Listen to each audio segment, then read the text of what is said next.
Megera, reconnu comme une structure événementielle, a été créé en 2019 et est composé d'environ d'une quarantaine de jeunes. Sa mission première est de redonner un sens et une clarté à l'existence humaine. Il intervient cependant à travers ses différentes activités organisées dans la protection et l'amélioration de la santé humaine et la protection de l'environnement, entre autres.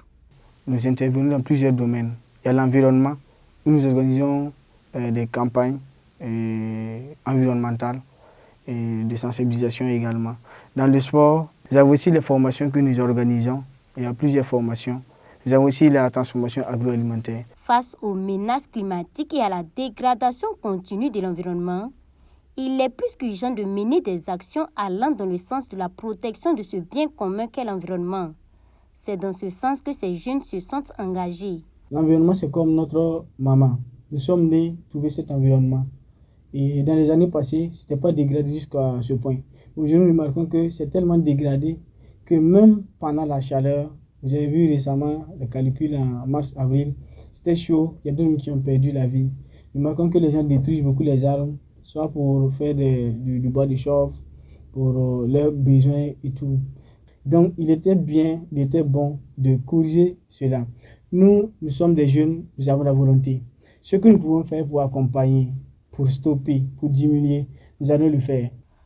Toujours dans l'optique de réduire les multiples impacts sur l'environnement et contribuer à façonner un avenir durable tout en adoptant des pratiques respectueuses de l'environnement, le groupe Megera a mis en place un concept dénommé « Une concession en arbre ».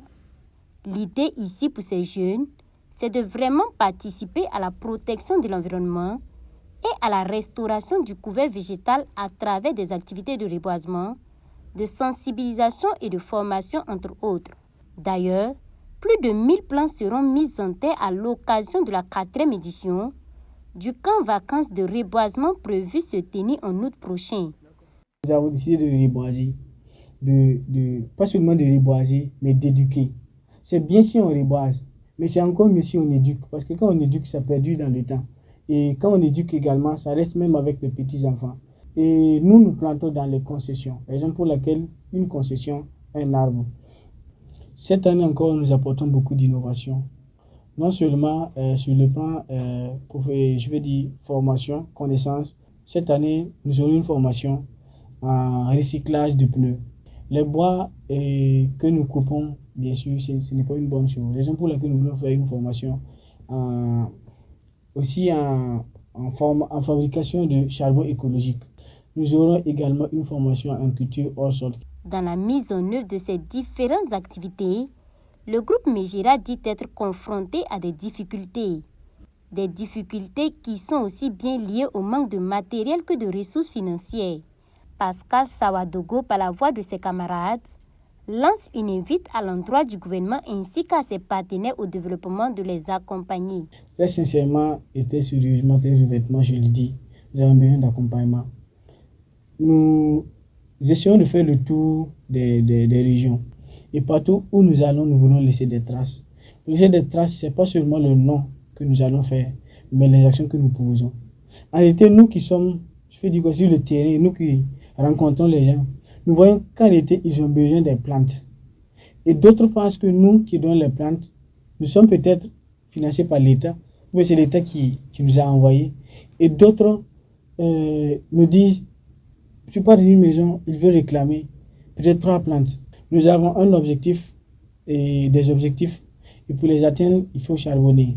Parfois, les idées sont là. Il nous manque cette chose première, qui est bien sûr la question des finances. D'ores et déjà, ces jeunes disent être engagés et déterminés pour l'atteinte de leurs objectifs. Réconciliation socio-économique, guérir la terre et les cœurs, c'est le thème retenu pour la 4e édition du camp vacances reboisement, une concession en arbre, qui se tiendra du 1er au 6 août 2024 dans la ville de Waiguya.